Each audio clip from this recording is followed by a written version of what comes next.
প্রজাপতি দক্ষ রাজা প্রথমে অশিকলির গর্ভে 1000টি পুত্র উৎপাদন করে, 1000 ছেলে, দক্ষ রাজা। কিন্তু নারদ তাদের কানে এমন মন্ত্র দেয় মা যে কেউ আর ঘর করেনি, সংসার করেনি, সবাই ঘর ছেড়ে বেরিয়ে পড়ে। তারপর এক অযুত পুত্র উৎপাদন করে, 10,000 ছেলে, কিন্তু তারাও নারদের কৃপায় সব সন্ন্যাসী হয়ে চলে যায়। শেষে দক্ষ রাজা 60টি পিতৃবৎসলা কন্যা উৎপাদন করে, দক্ষ রাজা 60টি মেয়ে। তার মধ্যে 27টি কন্যার সঙ্গে বিবাহ দিয়েছিলেন কাকে? চন্দ্র দেবতাকে। 10টি কন্যা দিয়েছিলেন কাকে? ধর্ম দেবতাকে। তাহলে 27 আর 10 37। 13টি কন্যা সম্প্রদান করেছিলেন কশ্যপ মুনিকে। 37 আর 13 50। ভূত, কৃষাস্য, অঙ্গিরা 3 মুনিকে 2টি করে কন্যা, 6টি। 50 আর 6 56, বাকি 4টি তাক্ষ কশ্যপকে। তা চাঁদের যে 27টি পত্নী ছিল তার মধ্যে আবার 6টি ছিল প্রধানা। কে কে? অশ্বিনী, কৃত্তিকা, ভরণী, মৃগশিরা, আদ্রা, রোহিণী। এই 6টি রমণীর মধ্যে চাঁদ আবার সব থেকে বেশি ভালোবাসতেন কাকে? রোহিণীকে। কেন? রোহিণী ছিল রূপে গুণে উত্তমা, যত রূপ ছিল তত তার গুণ ছিল। তাই রোহিণীর রূপে গুণে মুগ্ধ থেকে চাঁদ অন্যান্য রমণীদেরকে আর পত্নীর মর্যাদা দিতেন না, স্ত্রীর সম্মানই দিতেন না। তাই তারা তখন গিয়ে তাদের বাবাকে অর্থাৎ দক্ষ রাজাকে নালিশ জানায়। কি বলে? ওগো পিতৃদেব, আমাদের স্বামী চাঁদ আমাদেরকে স্ত্রী বলে মানে না, সম্মানই দেয় না। দক্ষ রাজা বলে এই কথা? চাঁদকে ডাকেন, জামাইকে ডাকেন, ডেকে বলে সাবধান করেন, বলে শোনো, সবাই তোমার পত্নী, সবাইকে কিন্তু সমান অধিকার সমান মর্যাদাটা দেবে, কিন্তু চন্দ্রদেব ওই রোহিণীর রূপে গুণেই মুগ্ধ থাকে মা। তাই 7 বারের বার দক্ষ রাজা তখন চাঁদকে অভিশাপ দেয়। কি অভিশাপ? ক্ষয়ম জাতি তব রূপম, অর্থাৎ চাঁদের রূপ ক্ষয় পেয়ে যাবে। এক কলা করে প্রতিদিন ক্ষয় হবে, ক্ষয় হতে হতে 16 দিনে ক্ষয় হয়ে যাবে 16 কলার পূর্ণ চাঁদ। এখন আমরা যে রোগকে বলি টিবি, যক্ষা, এখন টিবিটা আর কোনো রোগ নয়, আর সরকারি চিকিৎসায় বিনামূল্যে ঠিক হয়। কিন্তু আগেকার দিনে এই যক্ষা, টিবি, কুষ্ঠ এগুলো মহাব্যাধি ছিল। তাহলে চাঁদেরও যক্ষা হলো, চাঁদও কাশছে আর ক্ষয় পাচ্ছে। ক্ষয় পেতে পেতে যখন আর 2 কলা আছে, তখন চন্দ্রের পত্নীগণ মনে মনে বলে, ও মা, এ কি হলো? আমাদের বাবাই এমন অভিশাপ দিল যে 2 দিন পরে আমরা আমাদের স্বামীকেই আর পাবো না, আমরা বিধবা হয়ে যাব, বৈধব্য যন্ত্রণা ভোগ করতে হবে। তারা তখন সেই 2 কলা চাঁদ কাশছে, ধুঁকছে, সেই চাঁদকে নিয়ে যান পিতার কাছে, বাবার কাছে। আর দক্ষ রাজা বলে, আমার আর কিছু করার নেই, অভিশাপ দিয়েছি, ব্রাহ্মণের অভিশাপ, হ্যাঁ, তা ফল ফলবে। তাহলে একজনের কাছে যাও, দেখো তিনি যদি কিছু করতে পারেন। কে? তার সঙ্গে সম্পর্ক আমার খুব একটা ভালো নয়। কার সঙ্গে দক্ষ রাজার সম্পর্ক ভালো ছিল না? হ্যাঁ, শিবের সঙ্গে। ঠিক বলেছেন বাবা। ভোলানাথের সঙ্গে সম্পর্কটা ভালো ছিল না, থাকবে কি করে বলুন তো? হ্যাঁ, জামাই হয়ে যদি শ্বশুরের মুন্ডু কেটে ছাগ মুন্ডু বসিয়ে দেয়, সম্পর্ক ভালো থাকে? হ্যাঁ, কেমন জামাই? শ্বশুরের মুন্ডু কেটে একেবারে ছাগ মুন্ডু বসিয়ে দিয়েছে। এদিকে মেনকারও সম্পর্কটা ভালো ছিল না। তা দক্ষ রাজা বলে, যাও তোমরা বাবা শিবের কাছে, দেখো তিনি যদি কিছু করতে পারেন। সেই 2 কলা চাঁদ কাশছে, ধুঁকছে, তাকে নিয়ে যান দেবাদিদেব মহাদেবের কাছে। আর যেই না ভোলা চাঁদকে দেখেছে, অমনি একেবারে এগিয়ে গিয়ে আলিঙ্গন দিয়ে কোলাকুলি করে জড়িয়ে ধরে নিজের জটাতে বেঁধে নিয়েছে। সেই 2 কলা চাঁদকে আর দেখাও যায় না। চন্দ্রের পত্নীগণ বলেন, প্রভু এ কি হলো?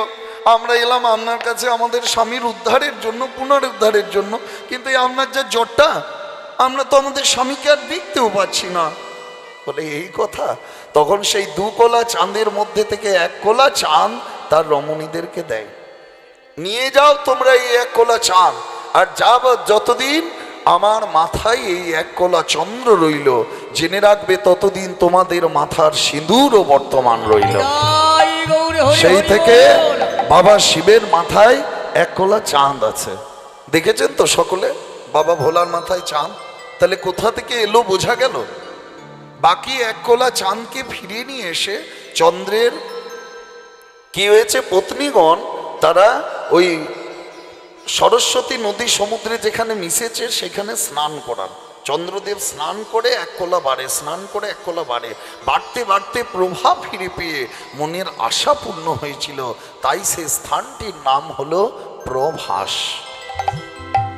তবে এই যে আমরা দেখে থাকি আর বলে থাকি না, দেখ কেমন 16 কলার চাঁদ উঠেছে, ভালো করে লক্ষ্য করে দেখবেন মা, এই চাঁদ কিন্তু 16 কলার নয়, কত কলার, 15 কলার চাঁদ।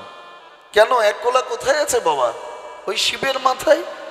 ব্রাহ্মণের অভিশাপ ভুল হবার নয়, তাই চন্দ্রদেব এখনো ক্ষয় পায়, ক্ষয় পেতে পেতে হয় অমাবস্যা। আর সেই সোমতীর্থে স্নান করতে করতে এক এক কোলা বাড়তে বাড়তে প্রতিপদ দ্বিতীয়া তৃতীয়া চতুর্থী পঞ্চমী ষষ্ঠী সপ্তমী অষ্টমী নবমী দশমী একাদশী দ্বাদশী ত্রয়োদশী চতুর্দশী পূর্ণিমা পূর্ণ হয় 15 কলার চন্দ্র। তার জন্য 15 দিনকে ধরে পক্ষ নির্ধারণ করা হয়েছে, কৃষ্ণপক্ষ শুক্লপক্ষ। এদিকে নারদমুনি মনে মনে বলে, হে গোবিন্দ, ভক্ত ছাড়া ভগবানের জ্যোতি কোথায়, তাই প্রভাসে সব ভক্তদের সঙ্গে মিলনে তোমার জ্যোতি তোমার প্রভা আরও বাড়বে। তাই নারদমুনি কি করলেন, এই ভক্তের কেমন ইচ্ছা বা ভক্তকে দেখার জন্য গেলেন কোথায়, সেই বৃন্দাবনে মাঝখানে ঢেকের বাহনে, বৃন্দাবনের মাঝখানে ঢেকের বাহনে, বৃন্দাবনের আরে কি বৃন্দাবনের মাঝখানে, বৃন্দাবনের মাঝখানে, বৃন্দাবনের মাঝখানে, বৃন্দাবনের মাঝখানে ঢেকের বাহনে, চলোই নারদ ঋষি হেরোই তখনে, চলো এ নারদ ঋষি হেরোই তখনে, চলো এ নারদ ঋষি হেরোই তখনে, দেখতে পেল দেখতে পেল নারদ ঋষি দেখতে পেল, নারদ ঋষি দেখতে পেল, বৃন্দাবনের দশা তখন নারদ ঋষি দেখতে পেল, বৃন্দাবনের দশা তখন নারদ ঋষি দেখতে পেল, বৃন্দাবনের দশা তখন নারদ ঋষি দেখতে পেল। একে বৃন্দাবনে এলাম আমার অঙ্গ জ্বালা জুড়াতে, মনের তাপ নেভাতে, কিন্তু একে আমার অঙ্গ জ্বলে যাচ্ছে কেন, এ তো দাবানলের জ্বালা নয় আর সূর্যের তাপও নয়, তবে এ জ্বালা কিসের? তখন নারদমুনি বুঝলেন এ জ্বালা হলো ভগবান বিচ্ছেদে ভক্তির জ্বালা। এ জ্বালা গোপীনাথ বিরহে গোপীদের জ্বালা, কানাই বিরহে সখাগণের জ্বালা, গোপাল বিরহে নন্দ যশোদার তীব্র আর্তনা। তাই নারদের এতদিন মনে মনে ছিল যে ভগবানের রাজত্বে ভক্তেরা সুখে থাকে, সেই গর্ব আজ তার খর্ব হয়ে গেল। তাই নেত্র গর্ব খর্ব হলো, চলে তার পরে কি বাহনেতে যা যদুনাথ কহে,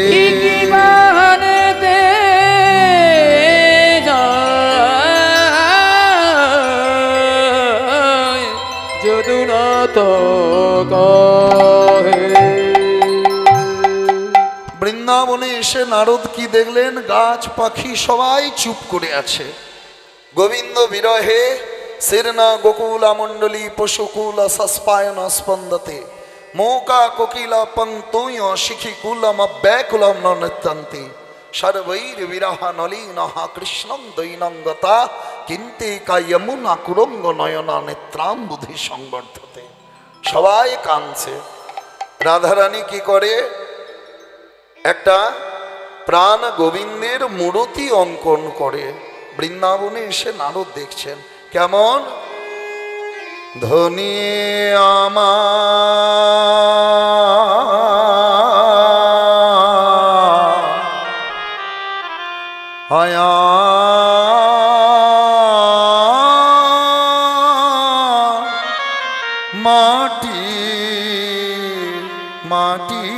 মাটি মাটিতে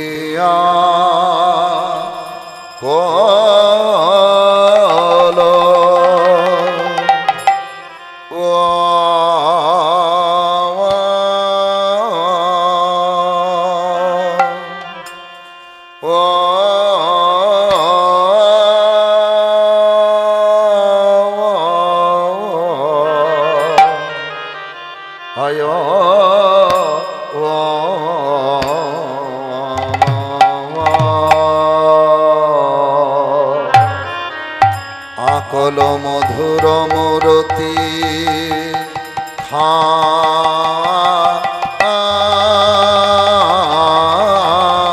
আনি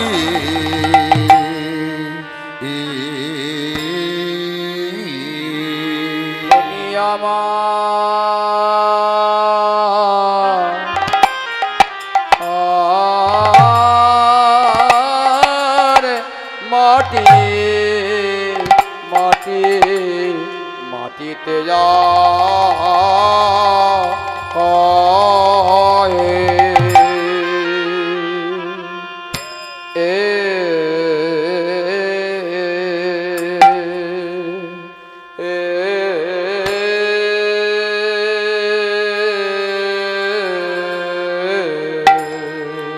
ওরে কত যতন করে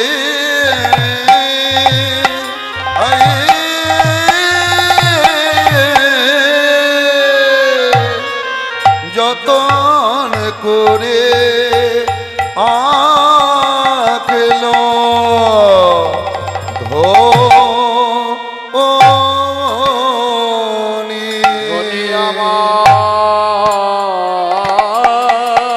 আমার মাটি মাটি মাটিতে যা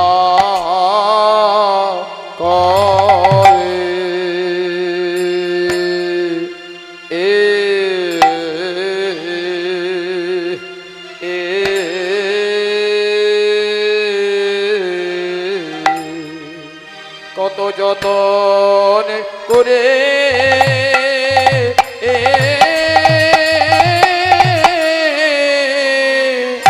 যতন করে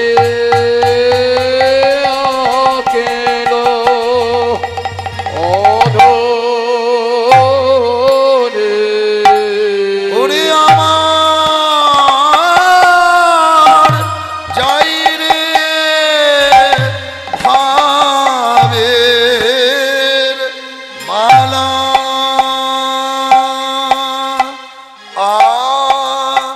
আই যাই রে যতন করে যতন করে আকিল ধনির আমার জয় রে ভাবের বালা জয় রে যতন করে যতন করে আঁকলো ধনি আমার জয় রে ভাবের বলা আয় জয় রে যতন করে আগলো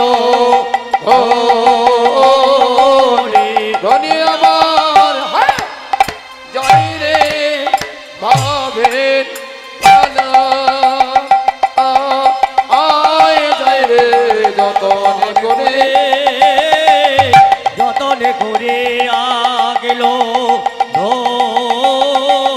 ধনি আমার জয় রে ভাবের বালা আয় রে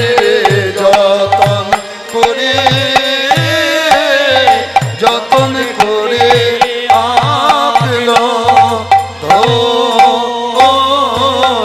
ধনি আমার ওরে জয় রে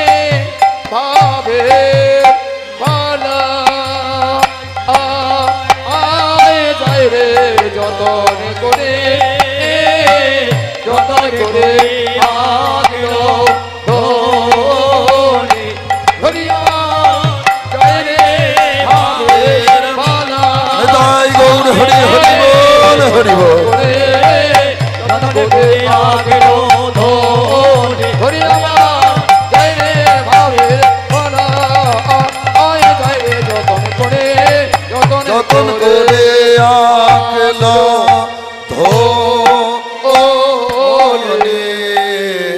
রায় ধনি আমার মাটি তে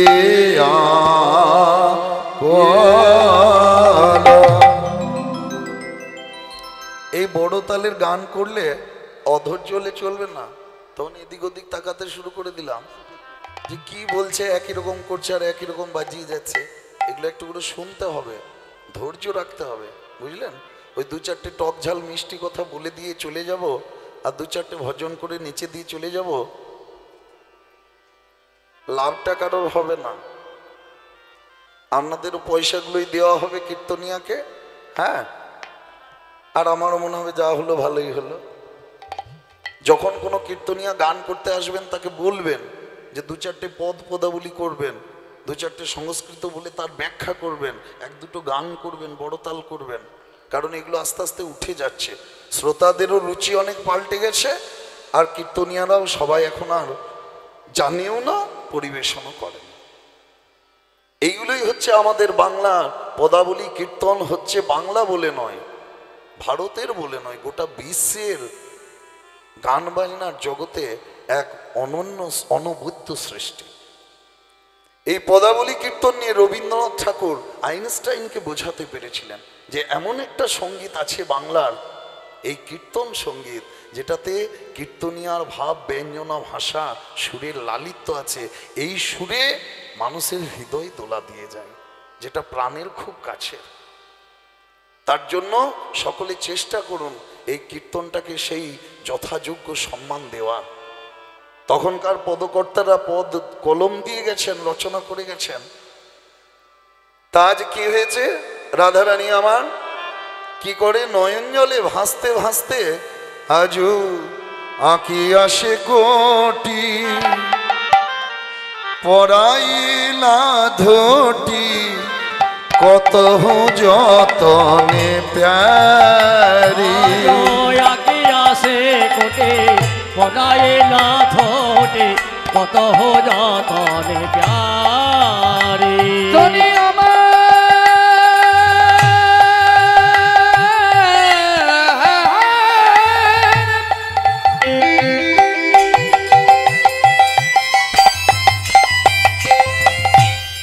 হৃদয় ধরে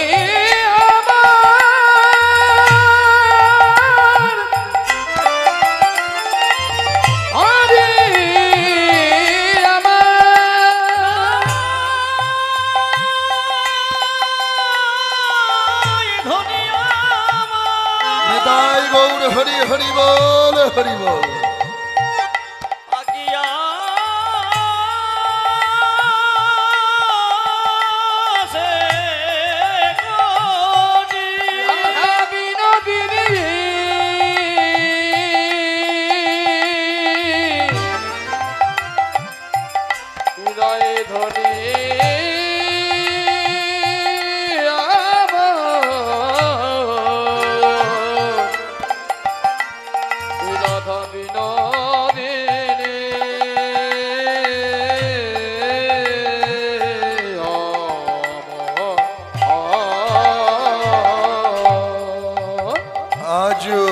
আঁকি আসে কোটি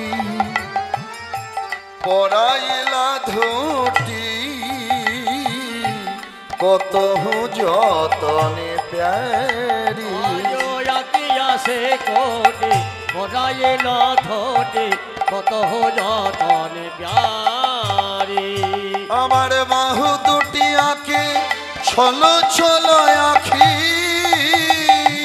বাহু দুটি আগে ছলো ছলো আখি বাহু দুটি আহা মরি মরি বাহু দুটি আহা মরি মরি বাহু দুটি আহা মরি মরি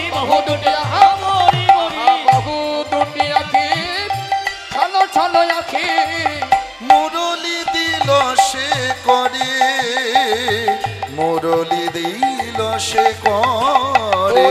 বাহু দুটি আখি ছলো ছলো আখি মুরলি দিল সে করে, মুরলি দিল সে করে। বলে শোনাও আবার সেই মুরলির গান, আমার সে মুরলির বলে শোনাও আমার সে মুরলির গান। যা শুনে যমুনাই বইত যান। শোনাও আমার সে মুরলির গান, যমুনা বইত উদান। শোনাও আমার সে মুরলির গান।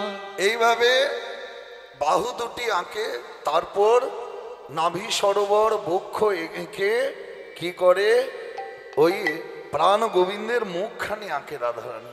আর সেই মুখের ওপর নিজের মুখখানি রেখে বলে, বধূ এই কি আমার সেই মুখ, যে মুখ দেখে আমি সব কিছু ভুলে গেছি বধূ।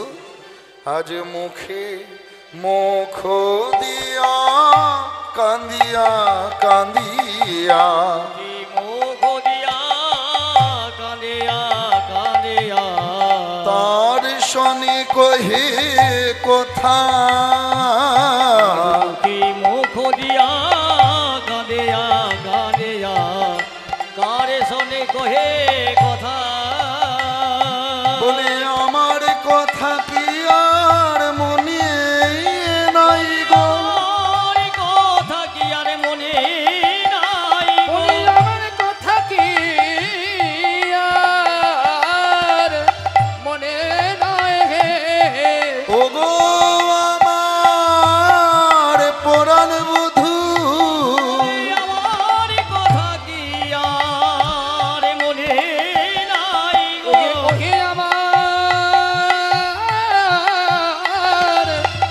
প্রাণ বধূ। একবার এসে দেখে যাও হে বধূ। আমার পরাণ বধূ, একবার এসে দেখে যাও হে বধূ। হরি হরি বল হরি বল। পরাণ বধূ, একবার এসে দেখে যাও হে বধূ। বলে ওগো আমার পরাণ বধূ, একবার এসে দেখে যাও হে বধূ। বলে ওগো আমার পরাণ বধূ, এসে দেখে যাও হে বধূ। বলে ওগো আমার পরাণ বধূ, এসে দেখে যাও হে বধূ। বলে আমার কথা কি আর মনে নাই গো। যদুনাথ কই ওহে রসময় আসিয়া দেখো হে থাই। জগন্নাথ কয় ওহির সময় আসিয়া দেখো হে থা। বধুর কথা বলতে বলতে রাধারানী আজ আমার জ্ঞান হারা অজ্ঞান হয়ে পড়লেন সেই পটে আঁকা কৃষ্ণের মূর্তির উপর। তা দেখে সখীরা তখন বলা বলি করে, এই সখী কি হলো রে? আচ্ছা সকলকে বলি, গৌর অনুরাগী ভক্তবৃন্দ যারা এসেছেন এই কমিটির দাদারা কাকুরা আপনাদের কাছে যাচ্ছেন, যথাসাধ্য এই হরিনাম সংকীর্তনের উদ্দেশ্যে আপনারা দান করুন। হরিনামের দান কখনো বিফলে যায় না, যথাসাধ্য দান করুন আপনারা। তা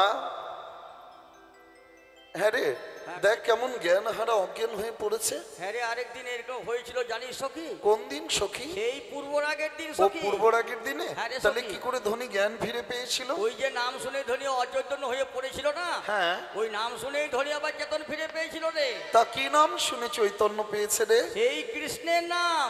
তাহলে রাধারানীকে এখন কৃষ্ণ নাম শোনাতে হবে। সবাই মিলে কৃষ্ণের নাম শোনাতে হবে। তাই সকল সখী মিলে ঘিরে ঘিরে রাধারানীকে কৃষ্ণ নাম শোনায়। কি বলে?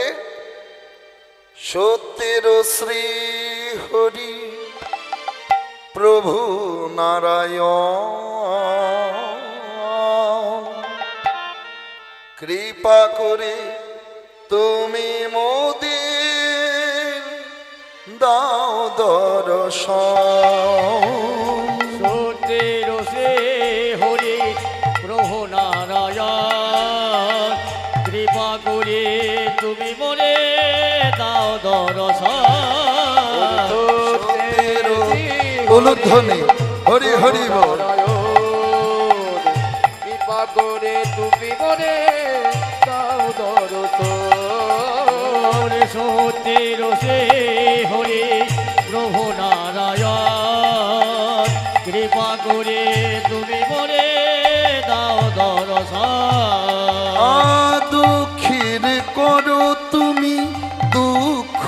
হরণ। আর দুঃখের করো তুমি দুঃখ হর, আর দুঃখের করো তুমি দুঃখ হরণ। কৃপা করে তুমি মোদের দাও দর্শন। সতেরো হরে প্রভু নারায়ণ, কৃপা করে তুমি মরে দাও দর্শন। দেবী হরি প্রভু নারায়ণ, কৃপা করে তুমি মরে দাও দর্শন। যেই না কৃষ্ণ নাম শুনিয়েছে অমনি রাধারানী তখন জ্ঞান ফিরে পেয়ে চিৎকার করে ডাকে, গোপীনাথ, গোপীনাথ, তুমি দেখা দাও প্রভু, তোমার বিরহ আর আমি সহ্য করতে পারছি না। আর নারদ দূর থেকে রাধারানীর এই দশাটা, বিরহটা দেখে সহ্য করতে না পেরে মনে মনে বলে, আমি নারদ। লোকে বলে আমি নাকি কোন্দল লাগিয়ে বেড়াই। কি গো বলে না মা? একজনের সঙ্গে আরেকজনের যদি ঝগড়া হয়, মাঝে যদি কেউ থাকে, তখন কি বলে? বলে ওই দেখ নারদ এসেছে। দুপক্ষের যদি দ্বন্দ্ব হয় আর মাঝে যদি কেউ খুব যাওয়া আসা করে বাবা, তাহলে কি বলে? ওই দেখ নারদগিরি করছে। আর নারদ নামটার এমন গুণ, কারো বাড়ির কাছে গিয়ে 3 বার যদি নারদ নারদ নারদ করে দিয়েছেন, দেখবেন তার ঘরে ঝামেলা লেগে গেছে। হ্যাঁ, এই নামটারই এমনই গুণ। মায়েরা কি ভাবছেন কালকেই লাগাবো নাকি? হ্যাঁ, তাই তো মনে হচ্ছে। হ্যাঁ, যে পাশের ঘরের শাশুড়ির সঙ্গে বৌমায়ের খুব মেল ভাব, তো ওই 3 বার গিয়ে পরে ঘরের কাছে নারদ নারদ নারদ করে দেবো। করবেন না। পর মন্দ আপ্তনাশা। পরের মন্দ করলে নিজের মন্দটাও হয়, আগে না হোক পরেও হয়। হ্যাঁ, তা অপরের ঘরে ঝগড়া লাগাতে যাবেন, দেখবেন নিজের ঘরেই ঝগড়া লেগে বসে আছে। তা নারদ বলে, আমি শুধু কোন্দল লাগাই না, ঝগড়া লাগাই না, ভালো কাজও আমি করতে পারি। ভক্ত ভগবানের মিলন আমাকে ঘটাতেই হবে, রাধা গোবিন্দের মিলন আমাকে ঘটাতেই হবে। তাই বীণাকে উদ্দেশ্য করে বলে, ওগো বীণা, ও বীণা, তুমি তো এতদিন ধরে নারায়ণ নারায়ণ ধ্বনি করলে, তুমি তো ভগবানের জয় দিলে, কিন্তু আজ তোমাকে ভগবানের জয় ত্যাগ করে দিতে হবে, ভক্তির জয় করতে হবে, রাধা নাম। তাই যন্ত্র একবার বলো, বলো সেই নাম, বলো বলো যন্ত্র, রাধা নাম মন্ত্র। যাগ যোগ ব্রত কিছু নাহি আর, বলো বলো রাধা নাম যাগ যোগ্য ব্রত কিছু নাহি আর। বল বল যন্ত্র, রাধা নাম মন্ত্র, যাগ যজ্ঞ ব্রত কিছু নাহি আর। বলো বলো বিনে রাধা নাম বিনে, বলো বলো বিনে রাধা নাম বিনে, বল বল বিনে রাধা নাম বিনে। এই ত্রিভুবনে কিছু নাহি আর, বলো বলো উলুধ্বনি, হরি হরি বল, হরি বল।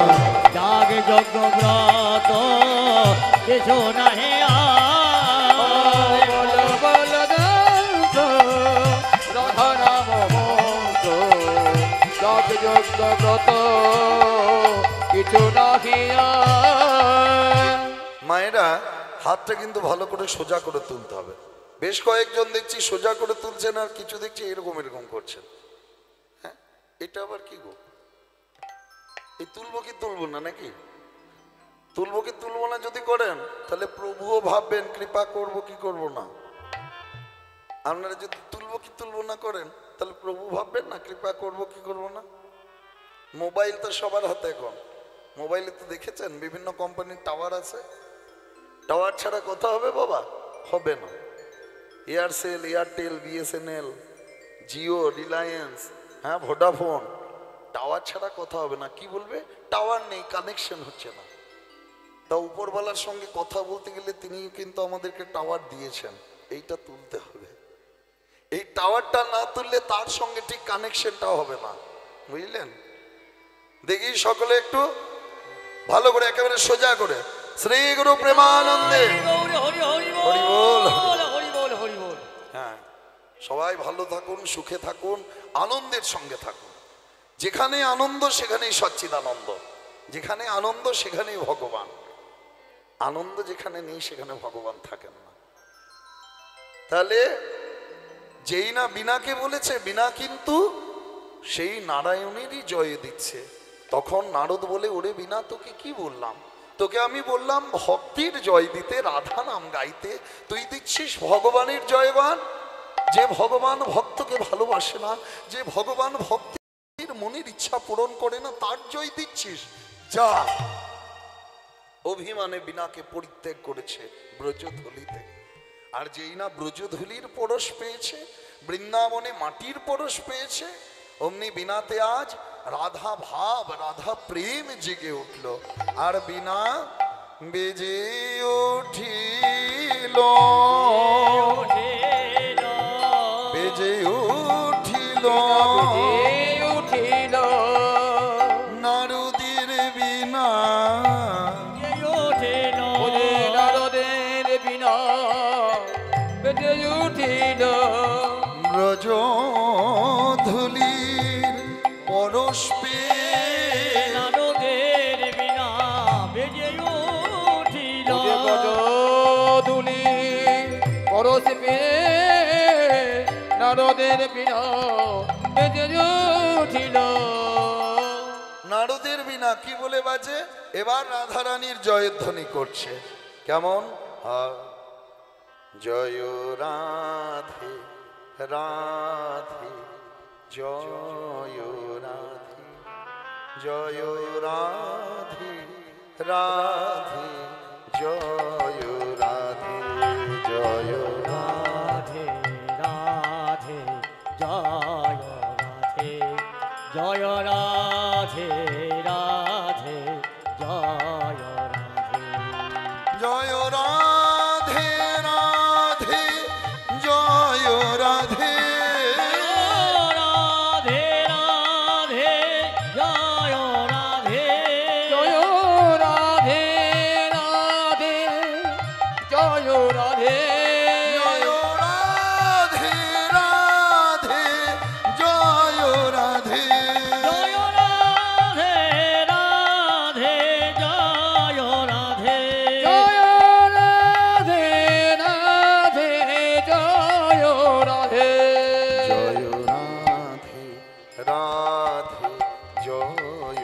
রাধে জয় রাধে রাধে, জয় রাধে, জয় রাধে রাধে, জয় রাধে, জয় রাধে, জয় জয় রাধে রাধে, জয় রাধে, জয় রাধে রাধে, জয় রাধে। জয় রাধে রাধে, রাধে রাধে, রাধে রাধে, জয় রাধে। বিনাকে ব্রজধূলিতে পরিত্যাগ করেছে, আর ব্রজধূলির বৃন্দাবনের মাটির পরশ পেয়ে সংসর্গ যা দোষা গুণা ভবন্তি। সংসর্গ গুণে দোষও আসে, গুণও আসে। যেমন সঙ্গ করবেন, যদি অসৎ সঙ্গ করেন সব দোষগুলো আসবে, আর যদি সৎসঙ্গ করেন তাহলে গুণগুলো আসবে। বিনা রাধারানীর জয়ধ্বনি করছে। আর নারদ বলে, বিনা আয়, তোকে নিয়ে যাই সেই দ্বারকায়। দ্বারকার অভিমুখে রাধা নাম গাইতে গাইতে চলে যাচ্ছে। দ্বারকাধীশ্বর রাজা কৃষ্ণচন্দ্র কি, জয় দ্বারকাধীশ্বর রাজা কৃষ্ণচন্দ্র কি, দ্বারকাধিপতি রাজেশ্বর কৃষ্ণচন্দ্র কি। জয়। এ কি দেবর্ষি আপনি? ও রুক্মিণী, ও সত্যভামা, এসো এসো, আজ নারদ এসেছেন। যাও যাও যাও, সোনার পাত্রতে করে জল নিয়ে এসো, নারদের চরণ ধৌত করতে হবে। নারদ মুনি সবাই ভালো আছে তো? গোবিন্দ জিজ্ঞাসা করছে। নারদ মুনি বলছে, প্রভু তুমি আমার কুশল জানতে চাইছো, আমি কেমন আছি? আমি জানতে এসেছি, দেখতে এসেছি তুমি কেমন আছো। আমি আমি তো বেশ আছি, দিব্যি আছি। না শ্যাম, তুমি তো ভালো থাকতে পারো না। অপরাধ করে পাপ করে কেউ কি কোনোদিন ভালো থাকে? অপরাধ, আমি অপরাধ করেছি? বাহ, তুমি বৃন্দাবন পরিত্যাগ করে চলে এসেছো, সমগ্র ব্রজবাসী তোমার জন্য কাঁদছে, পিতা নন্দ মাতা যশোদার বুক ফাটা কান্না, শ্রীরাম সুদাম সখাদের চোখের জল, শ্রীমতী রাধারানীর তীব্র হাহাকার, এছাড়া কুরুক্ষেত্র যুদ্ধে বহু প্রাণ নাশ। কুরুক্ষেত্র যুদ্ধ হয়েছে গোবিন্দ তোমার জন্য, তাতে অনেক প্রাণও গেছে, এগুলো অপরাধ নয়? ও, তা অপরাধ করেছি, কি করলে আমার পুণ্য হয় আপনি একটু বলে দেন, কি উপায়ে আমি পুণ্যার্জন করব? বলে সেই উপদেশ দান হেতু আমার আগমন। শোনো, সেই উপদেশ দেওয়ার জন্য এসেছি, তোমাকে একটা যজ্ঞ করতে হবে। যজ্ঞ? যজ্ঞ করলে সব পাপ হয়ে যাবে? বলে হ্যাঁ, তুমি যদি যজ্ঞ করো সব পাপ তোমার খণ্ডন হয়ে যাবে। ভগবান ত্রেতা যুগে রাম অবতার হয়েছিলেন মা, রাম অবতার হয়ে তিনি অনেক যুদ্ধ করেছিলেন, যুদ্ধ করার পর রামচন্দ্র একটি যজ্ঞ করেছিলেন। কি সেই যজ্ঞের নাম? অশ্বমেধ যজ্ঞ। তুমি অনেক যুদ্ধ করিয়েছো এবং করেছো, তাই তোমাকেও একটা যজ্ঞ করতে হবে। শোনো শ্যাম, ত্রেতায় রাম রাজা ছিল, অশ্বমেধ যজ্ঞ কইল। রাম রাজা ছিল, অশ্বমেধে যজ্ঞ কইল। ওরে ত্রেতায় রাম রাজা ছিল, অশ্বমেধ যজ্ঞ কইল। ত্রেতায় রাম রাজা ছিল, অশ্বমেধে যজ্ঞ কইল। দান ব্রত যজ্ঞ হবে রে দ্বারকায়, দানের মতো যজ্ঞ হবে দ্বারকায়। ওরে দানে ব্রত যজ্ঞ হবে এবে দ্বারকায়। আচ্ছা, আমাকে একটা যজ্ঞ করতে হবে, সেই যজ্ঞটা দানব্রত? বলে হ্যাঁ।